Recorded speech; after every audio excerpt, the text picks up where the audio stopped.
ഓം നമോ വെങ്കിട്ടേശായ. നമസ്കാരം. ആത്മീകം കുടുംബത്തിൻ്റെ പുതിയൊരു പതിവിലേക്ക് എല്ലാവർക്കും സ്വാഗതം. പലതരത്തിലുള്ള അത്ഭുത മന്ത്രങ്ങളെക്കുറിച്ച് നമ്മൾ പറഞ്ഞു വരുന്നുണ്ട്. അതുപ്രകാരം പലർക്കുമുള്ള ഒരു സംശയമാണ്, ഗുരു ഉപദേശമില്ലാതെ മന്ത്രജപങ്ങൾ ചൊല്ലാൻ പാടുണ്ടോ എന്നെല്ലാം തന്നെ.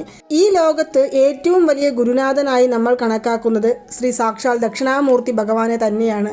ശിവഭഗവാന്റെ സ്വരൂപമായ സാക്ഷാൽ ശ്രീ ദക്ഷിണാമൂർത്തി സ്വാമിയെ ഗുരുവായി കണ്ടുകൊണ്ട് നമ്മൾ ഏതൊരു മന്ത്രം വേണമെങ്കിലും ജപിച്ചു തുടങ്ങാവുന്നതാണ്. അതുകൊണ്ട് തന്നെ നമ്മളെല്ലാം ഇവിടെ പറയുന്നത് ഗുരുമുഖത്ത് നിന്ന് പഠിക്കേണ്ടതായ മന്ത്രങ്ങളെക്കുറിച്ചെല്ലാം, അതെല്ലാം തന്നെ വേറെയുണ്ട്. അതിനെക്കുറിച്ചൊന്നും തന്നെ നമ്മൾ കൂടുതലായി പറയുന്നില്ല. പക്ഷെ നമ്മൾ ഇവിടെ പറയുന്ന ഈ മന്ത്രജപങ്ങളെല്ലാം പെട്ടെന്ന് നമ്മളിലേക്ക് ഫലം എത്തിച്ചു തരുന്നതും അതുപോലെ തന്നെ നമ്മുടെ ജീവിതത്തിലെ കഷ്ടപ്പാടുകളെ തുടച്ചു നീക്കുവാൻ സാധിക്കുന്നതുമായ അത്ഭുത മന്ത്രങ്ങളെക്കുറിച്ചുമാണ്. അങ്ങനെ നോക്കുമ്പോൾ ഇന്നും ഒരു വിശേഷപ്പെട്ട ഒരു അത്ഭുത മന്ത്രം അല്ലെങ്കിൽ ഒരു അത്ഭുത വാക്കിനെ കുറിച്ചാണ് ഞാൻ ഇവിടെ പറയുന്നത്.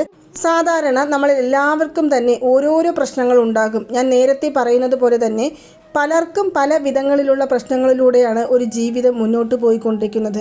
എത്ര തന്നെ സന്തോഷത്തോടു കൂടിയാണ് ജീവിതം മുന്നോട്ട് പോകുന്നത് എന്ന് നമ്മൾ സമാധാനിക്കാൻ ശ്രമിച്ചാലും കൂടി ഓരോരുത്തർക്കും അവരവരുടേതായ പ്രശ്നങ്ങൾ ഉണ്ടാകും. ഏറ്റവും കൂടുതൽ വിഷമിക്കുന്ന ഒരു പ്രശ്നം എന്ന് പറയുന്നത് സാമ്പത്തികപരമായ ബുദ്ധിമുട്ടുകളാണ്. അതുപോലെ തന്നെ ആരോഗ്യപരമായ പ്രശ്നങ്ങൾ മാത്രമല്ല, തൊഴിൽ തടസ്സങ്ങൾ, ഇങ്ങനെ അനേകായിരം പ്രശ്നങ്ങൾ ഒരു ജീവിതത്തിലുണ്ട്. ഇതിൽ പ്രധാനമായും ആരോഗ്യമായിട്ട് നമുക്ക് ജീവിക്കുവാൻ സാധിക്കുകയാണെങ്കിൽ പണം എന്നുള്ളത് നമുക്ക് സമ്പാദിച്ചെടുക്കുവാൻ സാധിക്കുന്നതാണ്. ആ ഒരു വിശ്വാസത്തോടു കൂടിയാണ് മുന്നോട്ട് പോകുന്നത് എങ്കിലും കൂടി പണം ഇല്ല എന്നിരിക്കെ നമ്മുടെ ബന്ധുക്കൾ പോലും നമ്മളെ ഇപ്പോൾ ശത്രുക്കളായാണ് കരുതുന്നത്. ഏതെങ്കിലും ഒരു അത്യാവശ്യ ഘട്ടത്തിൽ നമുക്ക് കുറച്ച് പണം ആവശ്യമാണ് എന്ന് കരുതി എവിടെ നമ്മൾ ചോദിക്കുമോ എന്ന് മനസ്സിൽ ധരിച്ചുകൊണ്ട് തന്നെ അവർ പെട്ടെന്ന് ഇല്ല എന്ന് മറുപടി പറയുന്നതിന് പകരം അവർ അവരുടെ ദാരിദ്ര്യം പറയുവാൻ തുടങ്ങുകയാണ് ചെയ്യുന്നത്. ഇത് സാധാരണ അനേകം പേർ അനുഭവിച്ചു വരുന്ന ഒരു കാര്യം കൂടിയാണ്. അങ്ങനെയുള്ള പല വിധത്തിലുള്ള പ്രശ്നങ്ങളിൽ നിന്നും, പ്രത്യേകിച്ചും സാമ്പത്തികപരമായ ബുദ്ധിമുട്ടുകളിൽ നിന്നും മോചനം നേടുവാൻ വേണ്ടി ഞാൻ ഇവിടെ ഒരു വാക്ക് പറയാം. നിങ്ങൾ ദൈവിക ശക്തിയിൽ വിശ്വസിക്കുന്നവരാണെങ്കിലും അല്ല പ്രപഞ്ച ശക്തിയിൽ വിശ്വസിക്കുന്നവരാണെങ്കിലും ഏതു കാര്യത്തിൽ വിശ്വസിക്കുന്നവരാണെങ്കിലും ഈ വാക്ക് ധൈര്യമായിട്ട് പറയാവുന്നതാണ്. ഇതിന് പൂജാമുറിയിൽ ചെന്നിരിക്കണമെന്ന് നിർബന്ധമില്ല. എങ്കിലും നിങ്ങളെ കൊണ്ട് സാധിക്കുകയാണെങ്കിൽ നിങ്ങൾ പൂജാമുറിയിൽ ഒരു ദീപം തെളിയിച്ച് ഒരു ദിവസത്തിൽ 108 തവണ എന്നിങ്ങനെ രീതിയിൽ നിങ്ങൾ 21 ദിവസം തുടർച്ചയായി ചൊല്ലി വരിക. തീർച്ചയായും നിങ്ങൾ ആഗ്രഹിക്കുന്നത് എന്താണോ, നിങ്ങൾ ഏതു തരത്തിലുള്ള ഒരു ജീവിതമാണോ ആഗ്രഹിക്കുന്നത്, ആ തരത്തിലുള്ള ജീവിതത്തിലേക്ക് നമ്മളെ കൊണ്ട് എത്തിക്കുന്നതായിരിക്കും.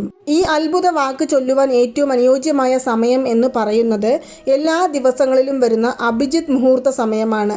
നമ്മുടെ പല വീഡിയോകളിലൂടെയും ഞാൻ പറഞ്ഞിട്ടുണ്ട്, അഭിജിത്ത് നക്ഷത്രം എന്ന് പറയുന്നത് വേറെ, അഭിജിത്ത് മുഹൂർത്തം എന്ന് പറയുന്നത് വേറെ. മാസത്തിൽ ഒരു തവണ മാത്രമേ അഭിജിത്ത് നക്ഷത്ര സമയം വരുന്നുള്ളൂ. പക്ഷേ എല്ലാ ദിവസങ്ങളിലും അഭിജിത്ത് മുഹൂർത്ത സമയം വരുന്നുണ്ട്. ആ സമയമാണ് ഉച്ച സമയം 11:45 മുതൽക്ക് 12:15 വരെയുള്ള ഈ അരമണിക്കൂർ എന്ന് പറയുന്നത്. ഈ സമയത്ത് നിങ്ങൾ ഏതു കാര്യങ്ങളാണെങ്കിലും അത് പ്രാർത്ഥിച്ചാൽ ആ കാര്യങ്ങൾ നിങ്ങളെ വിജയത്തിലേക്ക് എത്തിക്കുമെന്നാണ് പറയുന്നത്. അതുകൊണ്ട് തന്നെ സാധിക്കുമെങ്കിൽ വീടുകളിൽ ഇരിക്കുന്നവരാണെങ്കിൽ, ഹൗസ് വൈഫ് എല്ലാവരും ഉണ്ടാവില്ലേ, അങ്ങനെയുള്ളവരാണെങ്കിൽ വീട്ടിലെ പൂജാമുറിയിൽ ഒരു നെയ്ദീപം തെളിയിച്ചുകൊണ്ട് നമ്മൾ കണ്ണുകൾ അടച്ചിരുന്നു കൊണ്ട് ഞാൻ ഇവിടെ പറയുന്ന വാക്ക് 108 തവണ ചൊല്ലാവുന്നതാണ്. ഇനി അതല്ല, ഞങ്ങൾ ജോലിക്ക് പോകുന്നവരാണ്, ഞങ്ങളെ കൊണ്ട് ഈ സമയത്ത് ഇത് ചെയ്യുവാൻ സാധിക്കില്ല എന്ന് പറയുന്നവരാണെങ്കിൽ രാവിലെ ബ്രഹ്മമുഹൂർത്ത സമയത്ത് ഈ ഒരു മന്ത്രം നിങ്ങൾക്ക് ജപിക്കാവുന്നതാണ്. കുളി കഴിഞ്ഞ് പൂജാമുറിയിൽ കയറി ഇരുന്നു കൊണ്ട് ചൊല്ലുവാനായിട്ട് ശ്രമിക്കുക.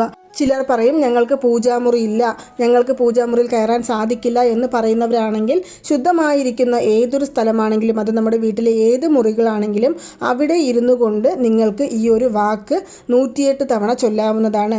ഏതു കാര്യമാണോ നിങ്ങൾക്ക് നിറവേറി കിട്ടുവാനായിട്ട് നിങ്ങൾ വിശ്വസിക്കുന്ന ദൈവത്തിലും അല്ലെങ്കിൽ ഈ പ്രപഞ്ചത്തിലും നിങ്ങൾ വിശ്വാസം അർപ്പിച്ചുകൊണ്ട് ഈ വാക്ക് ചൊല്ലുന്നത്, ആ കാര്യം നിങ്ങളിലേക്ക് എത്തുവാൻ ഇനി വെറും 21 ദിവസങ്ങൾ മാത്രം മതി എന്ന് പൂർണ്ണമായും വിശ്വസിച്ചുകൊണ്ട് നിങ്ങൾ ഈ വാക്ക് പറയുക.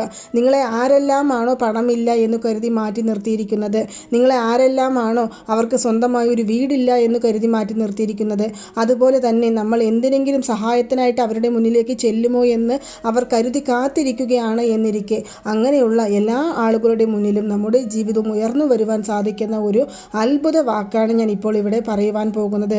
ഈ വാക്ക് ചൊല്ലി നോക്കുക. തീർച്ചയായും ഒരു ദിവസം ചൊല്ലുമ്പോഴേക്കും നിങ്ങളുടെ ജീവിതത്തിലെ മാറ്റങ്ങൾ നിങ്ങൾക്ക് തിരിച്ചറിയുവാൻ സാധിക്കുന്നതായിരിക്കും. അപ്പോൾ ഏതാണ് ആ വാക്ക് എന്ന് കാണാം. നസി മസി വശി വശി. നസി മസി വശി വശി. ഈ വാക്കാണ് നിങ്ങളെ ഒരു ദിവസത്തിൽ 108 തവണ ചൊല്ലുവാനായിട്ട് പറയുന്നത്. ഈ പ്രപഞ്ചത്തിന് നമ്മുടെ പ്രാർത്ഥനകളെല്ലാം നിറവേറ്റി തരുവാനുള്ള ഒരു അത്ഭുത ശക്തിയാണ് ഉള്ളത്. അതുപോലെ തന്നെ ഈ പ്രപഞ്ചവും ദൈവവും വേറെയല്ല എന്ന് വിശ്വസിക്കുന്ന നമ്മളിൽ എല്ലാവർക്കും തന്നെ അറിയാവുന്നതാണ്. എങ്ങനെയാണോ നമ്മൾ വിശ്വസിക്കുന്ന ദൈവങ്ങൾ നമ്മളുടെ കാര്യങ്ങളെല്ലാം നിറവേറ്റി തരുമെന്ന് നിങ്ങൾ പൂർണ്ണമായും വിശ്വസിക്കുന്നത്, അതേ ശക്തി തന്നെയാണ് ഈ പ്രപഞ്ചത്തിലും നിറഞ്ഞു നിൽക്കുന്നത്. അതുകൊണ്ട് തന്നെ നിങ്ങൾ ആഗ്രഹിച്ച കാര്യങ്ങൾ ഈ ഒരു വാക്ക് നിങ്ങൾ അല്ലെങ്കിൽ ഈ ഒരു മന്ത്രം തുടർച്ചയായി ചൊല്ലുന്നത് മുഖാന്തരം നിങ്ങളുടെ ആഗ്രഹങ്ങളെ നിങ്ങളിലേക്ക് എത്തിക്കുവാൻ സാധിക്കുന്നതായിരിക്കും. 21 ദിവസവും നിങ്ങൾക്ക് ഇടയിൽ തടസ്സങ്ങളൊന്നും ഇല്ലാതെ ഇരിക്കുമ്പോൾ ചൊല്ലുവാൻ ശ്രമിക്കുക. ഒരു പക്ഷേ ഇടയിൽ പീരിയഡ്സ് ആയി ഞങ്ങൾക്കിത് ചൊല്ലുവാൻ സാധിക്കുന്നില്ലല്ലോ എന്ന് പറയുന്നവരാണെങ്കിൽ ആ 7 ദിവസം വിട്ട് ബാക്കിയുള്ള ദിവസം കണക്കിലെടുത്തുകൊണ്ട് 21 ദിവസം നിങ്ങൾക്ക് ചൊല്ലുക. നിങ്ങൾ ഇത് ചൊല്ലിത്തുടങ്ങി ഒരു 10-11 ദിവസം ആകുമ്പോഴേക്കും തന്നെ നിങ്ങൾ ആഗ്രഹിച്ച കാര്യങ്ങൾ അത് എന്തു തന്നെയാണെങ്കിലും ന്യായമായ ഏതു തരത്തിലുള്ള പ്രാർത്ഥനകളെയും നിറവേറ്റി തരുവാനുള്ള ഒരു അതിശക്തിയായ വാക്കാണ് ഞാൻ ഇപ്പോൾ ഇവിടെ പറഞ്ഞത്. നിങ്ങൾ ശിവഭഗവാനിൽ വിശ്വസിക്കുന്നവരാണെങ്കിൽ ഈ ഒരു മന്ത്രം ജപിക്കാം. അല്ലെങ്കിൽ കാളീദേവിയെ വിശ്വസിക്കുന്നവരാണെങ്കിൽ, മുരുക ഭഗവാനെ വിശ്വസിക്കുന്നവരാണെങ്കിൽ, നാരായണ സ്വാമിയെ വിശ്വസിക്കുന്നവരാണെങ്കിൽ എന്നിങ്ങനെ ഏത് ദൈവത്തിലാണോ നമുക്ക് കൂടുതലായിട്ട് വിശ്വാസമുള്ളത് ആ ദൈവത്തെ മുൻനിർത്തിക്കൊണ്ട് നമുക്ക് ഈ ഒരു മന്ത്രം ചൊല്ലാവുന്നതാണ്. അല്ല, ദൈവശക്തിയൊന്നും ഞങ്ങൾ വിശ്വസിക്കുന്നില്ല എന്ന് പറയുന്നവരാണെങ്കിൽ പ്രപഞ്ചശക്തിയെ വിശ്വസിച്ചുകൊണ്ട് നിങ്ങൾക്ക് ഈ മന്ത്രം ഉരുവിടാവുന്നതാണ്. വളരെ അധികം ഫലം തരുന്നതും അതുപോലെ തന്നെ 1 രൂപ പോലും ചിലവുകളൊന്നും തന്നെ ഇല്ലാത്തതുമായ ഒരു മഹാമന്ത്രത്തെക്കുറിച്ചാണ് ഞാൻ ഇവിടെ പറയുന്നത്. പൂജാമുറിയിൽ ഇരുന്നു കൊണ്ട് നിങ്ങൾ ചൊല്ലുമ്പോൾ നെയ്ദീപം തെളിയിക്കുവാനായിട്ട് ശ്രമിക്കുക. നെയ്ദീപം തെളിയിച്ചു വയ്ക്കുമ്പോൾ നമ്മുടെ വീട്ടിലെ പോസിറ്റീവായിട്ടുള്ള ഒരു വൈബ്രേഷൻ പെട്ടെന്ന് തന്നെ വർദ്ധിക്കുന്നതായിരിക്കും. അത് മുഖാന്തരം നമ്മുടെ മനസ്സിലെ ഒരു കോൺഫിഡൻസ് ലെവലും അധികരിക്കുന്നത് നമുക്ക് തിരിച്ചറിയുവാൻ സാധിക്കുന്നതാണ്. എത്ര വലിയ പ്രശ്നങ്ങളിൽ പെട്ടു കിടക്കുകയാണെങ്കിലും ഈ മന്ത്രം ചൊല്ലിത്തുടങ്ങിയ അടുത്ത നിമിഷം തന്നെ നമ്മുടെ ജീവിതത്തിലെ ഒരു ചെറിയ മാറ്റമെങ്കിലും ഭഗവാൻ കൊണ്ടു തരുന്നതായിരിക്കും, അല്ലെങ്കിൽ ഈ പ്രപഞ്ചശക്തി നമ്മളിലേക്ക് എത്തിച്ചു തരുന്നതായിരിക്കും.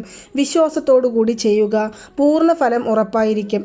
നമുക്ക് എപ്പോഴും കഷ്ടപ്പാടുകളുണ്ടാവും, എപ്പോഴും ദുഃഖങ്ങളുണ്ടാവും, ദുരിതങ്ങളുണ്ടാകും.